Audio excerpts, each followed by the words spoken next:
ನಮಸ್ಕಾರ ಪ್ರೀತಿಯ ಬಂಧುಗಳೇ, ಮನಸ್ಸಿಗೆ ಶಾಂತಿ ಹಾಗೂ ಜೀವನಕ್ಕೆ ಬೆಳಕನ್ನು ನೀಡುವ ಅಧ್ಯಾತ್ಮ ಪ್ರಪಂಚ ದ ಸ್ಪಿರಿಟ್ ಆಫ್ ಹಿಂದೂ ಚಾನೆಲ್ಗೆ ನಿಮಗೆಲ್ಲ ಹೃದಯಪೂರ್ವಕ ಸ್ವಾಗತ.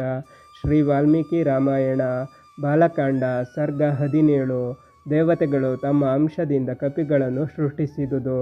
ಶ್ರೀ ವಿಷ್ಣುವು ಮಹಾತ್ಮನಾದ ದಶರಥನಲ್ಲಿ ಪುತ್ರನಾಗಿ ಅವತರಿಸುವುದಾಗಿ ಸಂಕಲ್ಪಿಸಿರಲಾಗಿ ಅತ್ತ ಪೂರ್ವದಲ್ಲಿಯೇ ಭಗವಾನ್ ಬ್ರಹ್ಮದೇವನು ದೇವತೆಗಳೆಲ್ಲರನ್ನೂ ಕರೆದು ಈ ರೀತಿ ಹೇಳಿದನು: ಸತ್ಯಸಂಧನು, ವೀರನು, ನಮಗೆಲ್ಲರಿಗೂ ಹಿತೈಷಿಯೂ ಆದ ವಿಷ್ಣುವಿನ ಸಹಾಯಕ್ಕೋಸ್ಕರ ನೀವೆಲ್ಲರೂ ಬಲಶಾಲಿಗಳು, ಕಾಮರೂಪಿಗಳು, ಮಾಯಾವಿದ್ಯೆಯನ್ನು ಅರಿತವರು, ವಾಯುವಿನಂತೆ ವೇಗವುಳ್ಳವರು ಆದ ಮಕ್ಕಳನ್ನು ಸೃಷ್ಟಿ ಮಾಡಿರಿ. ಅವರು ಯುಕ್ತಿವಂತರು, ಬುದ್ಧಿಶಾಲಿಗಳು ಆಗಿ ವಿಷ್ಣುವಿನಂತೆ ಪರಾಕ್ರಮಶಾಲಿಗಳಾಗಿರಬೇಕು. ಅವರೆಲ್ಲರೂ ದೇವತೆಗಳಂತೆಯೇ ಸಂಹರಿಸಲಸಾಧ್ಯರು, ಚತುರೋಪಾಯಗಳನ್ನು ತಿಳಿದವರು ಆಗಿ ದಿವ್ಯವಾದ ದೇಹ ಸೌಂದರ್ಯವುಳ್ಳವರು, ಸರ್ವಾಸ್ತ್ರಗಳನ್ನು ಬಲ್ಲವರೂ ಆಗಿರಬೇಕು. ಮುಖ್ಯರಾದ ಅಪ್ಸರ ಸ್ತ್ರೀಯರಲ್ಲಿಯೋ, ಗಂಧರ್ವ ಸ್ತ್ರೀಯರಲ್ಲಿಯೋ, ಯಕ್ಷಪನ್ನಗ ವಿದ್ಯಾಧರ ಸ್ತ್ರೀಯರಲ್ಲಿಯೋ, ಕಿನ್ನರಿಯರಲ್ಲಿಯೋ, ಕರಡಿಗಳಲ್ಲಿಯೋ, ವಾನರ ಸ್ತ್ರೀಯರಲ್ಲಿಯೋ ನಿಮ್ಮಂತೆಯೇ ಪರಾಕ್ರಮವುಳ್ಳ ವಾನರ ರೂಪದಿಂದಿರುವ ಪುತ್ರರನ್ನು ಪಡೆಯಿರಿ. ನಾನು ಬಹಳ ಹಿಂದೆಯೇ ಜಾಂಬವಂತನೆಂಬ ಕರಡಿಯನ್ನು ಸೃಷ್ಟಿಸಿರುತ್ತೇನೆ. ನಾನು ಒಂದು ಸಲ ತೀವ್ರವಾಗಿ ಆಕಳಿಸುತ್ತಿದ್ದಾಗ ಆತನು ನನ್ನ ಗಂಟಲಿನಿಂದ ಹುಟ್ಟಿದನು. ಪೂಜ್ಯನಾದ ಬ್ರಹ್ಮನು ಹೀಗೆ ಹೇಳಲಾಗಿ ಈ ಆಜ್ಞೆಯನ್ನು ಶಿರಸಾವಹಿಸಿ ಮಹಾತ್ಮರಾದ ಋಷಿಗಳು, ಸಿದ್ಧರು, ವಿದ್ಯಾಧರರು, ಉರಗರು, ಚಾರಣರು ಇವರೇ ಮೊದಲಾಗಿ ಎಲ್ಲ ದೇವತೆಗಳು ವನಚಾರಿಗಳಾದ ವಾನರ ರೂಪಿಗಳಾದ ಪುತ್ರರನ್ನು ಪಡೆದರು. ಇಂದ್ರನು ತನಗೆ ಸಮಾನನಾದ ವಾಲಿ ಎಂಬ ಪರಾಕ್ರಮಶಾಲಿಯಾದ ಪುತ್ರನನ್ನು ಸೃಷ್ಟಿಸಿದನು. ಮಹಾ ತೇಜಸ್ವಿಯಾದ ಸೂರ್ಯನು ಸುಗ್ರೀವನೆಂಬುವನನ್ನು ಸೃಷ್ಟಿಸಿದನು. ಬೃಹಸ್ಪತಿಯು ಸಮಸ್ತ ವಾನರ ಪ್ರಮುಖರಲ್ಲಿಯೂ ಅತ್ಯಂತ ಬುದ್ಧಿವಂತನಾದ ತಾರನೆಂಬ ಮಹಾಕಪಿಯನ್ನು ಸೃಷ್ಟಿಸಿದನು. ಗಂಧಮಾದನನೆಂಬ ವಾನರನು ಕುಬೇರನ ಮಗನಾಗಿ ಹುಟ್ಟಿದನು. ವಿಶ್ವಕರ್ಮನು ನಳನೆಂಬ ಮಹಾಕಪಿಯನ್ನು ಸೃಷ್ಟಿಸಿದನು. ಅಗ್ನಿಯ ಮಗನಾದ ನೀಲನು ತಂದೆಯಂತೆಯೇ ತೇಜಸ್ವಿಯಾಗಿ ತನ್ನ ತೇಜಸ್ಸಿನಿಂದಲೂ ಪರಾಕ್ರಮದಿಂದಲೂ ಎಲ್ಲ ವಾನರರನ್ನೂ ಮೀರಿಸಿದನು.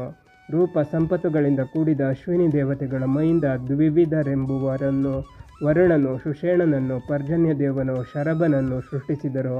ವಾಯುವಿನಿಂದ ಉತ್ಪನ್ನನಾದ ಹನುಮಂತನೆಂಬ ಕಪಿಯು ಮಹಾ ತೇಜಸ್ವಿಯಾಗಿ ವಜ್ರಕಾಯನಾಗಿ ಗರುಡನಿಗೆ ಸಮಾನವಾದ ವೇಗವುಳ್ಳವನು ಆಗಿದ್ದನು. ರಾವಣನ ವಧೆಯ ಉದ್ದೇಶದಿಂದ ಹೀಗೆ ಮಹಾಬಲ ಪರಾಕ್ರಮಿಗಳು, ಮನಸ್ಸಿಗೆ ಬಂದ ರೂಪವನ್ನು ತಾಳಬಲ್ಲವರು, ಮೇರು ಮಂದರ ಪರ್ವತಗಳಂತೆ ದೃಢ ಶರೀರಿಗಳು ಆದ ಕರಡಿಗಳು, ವಾನರರು, ಗೋಲಾಂಗೂಲಗಳೆಂಬ ಕಪಿ ಜಾತಿಯವರು ಸಹಸ್ರಗಟ್ಟಲೆಯಾಗಿ ಬ್ರಹ್ಮನ ಆಜ್ಞೆಯಾದ ಕ್ಷಿಪ್ರದಲ್ಲಿಯೇ ಜನಿಸಿದರು. ಯಾವ ದೇವತೆಗೆ ಎಂಥ ಸೌಂದರ್ಯವೋ, ತೇಜಸ್ಸು, ಪರಾಕ್ರಮವೂ ಇದ್ದಿತೋ ಅಂಥವೇ ಆದ ಈ ಗುಣಗಳಿಂದ ಕೂಡಿ ಆತನ ಪುತ್ರನು ಹುಟ್ಟಿದನು.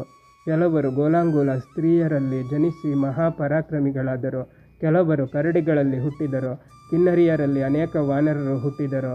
ದೇವತೆಗಳು, ಮಹರ್ಷಿಗಳು, ಗಂಧರ್ವ, ಗರುಡ, ಯಕ್ಷರು, ನಾಗರು, ಕಿಂಪುರುಷರು, ಸಿದ್ಧ, ವಿದ್ಯಾಧರರು ಬಹಳ ಸಂತೋಷದಿಂದ ಸಹಸ್ರಗಟ್ಟಲೆ ವಾನರರನ್ನು ಮುಖ್ಯರಾದ ಅಪ್ಸರ ಸ್ತ್ರೀಯರಲ್ಲಿಯೋ, ವಿದ್ಯಾಧರ ಸ್ತ್ರೀಯರಲ್ಲಿಯೋ, ನಾಗ ಗಂಧರ್ವ ಸ್ತ್ರೀಯರಲ್ಲಿಯೋ ಸೃಷ್ಟಿಸಿದರು. ಈ ವಾನರರೆಲ್ಲರೂ ಮನಸ್ಸಿಗೆ ಬಂದ ರೂಪವನ್ನು ತಾಳತಕ್ಕ ಸಾಮರ್ಥ್ಯವುಳ್ಳವರಾಗಿ ಸ್ವೇಚ್ಛೆಯಾಗಿ ತಿರುಗುತ್ತಾ ಹುಲಿ ಸಿಂಹಗಳಂತೆ ಬಲಶಾಲಿಗಳಾಗಿದ್ದರು.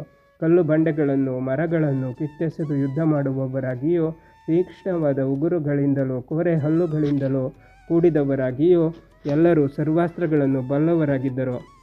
ಬೆಟ್ಟಗಳನ್ನೇ ಕದಲಿಸುತ್ತಾ ಬೇರೂರಿದ ಮರಗಳನ್ನೇ ಕಿತ್ತು ಹಾಕಬಲ್ಲವರಾಗಿದ್ದರು.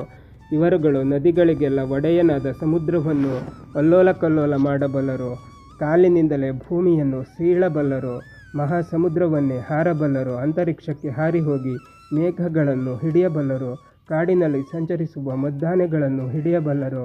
ಇವರ ಗರ್ಜನ ಶಬ್ದದಿಂದ ಅಂತರಿಕ್ಷದಲ್ಲಿ ಸಂಚರಿಸುವ ಪಕ್ಷಿಗಳನ್ನು ಭೂಮಿಗೆ ಕೆಡವಬಲ್ಲರು.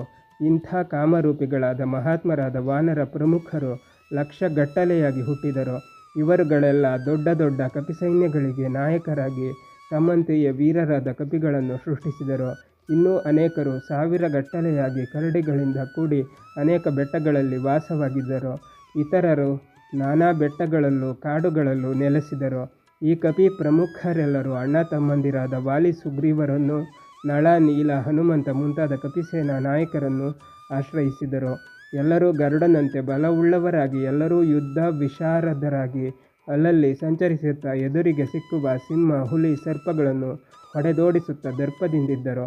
ಈ ಎಲ್ಲ ವೃಕ್ಷಗಳನ್ನು, ಗೋಲಾಂಗೂಲಗಳನ್ನು, ವಾನರರನ್ನು ತನ್ನ ಭುಜ ಪರಾಕ್ರಮದಿಂದ ಮಹಾಬಾಹುವಾದ ವಾಲಿಯು ಪರಿಪಾಲಿಸುತ್ತಿದ್ದನು.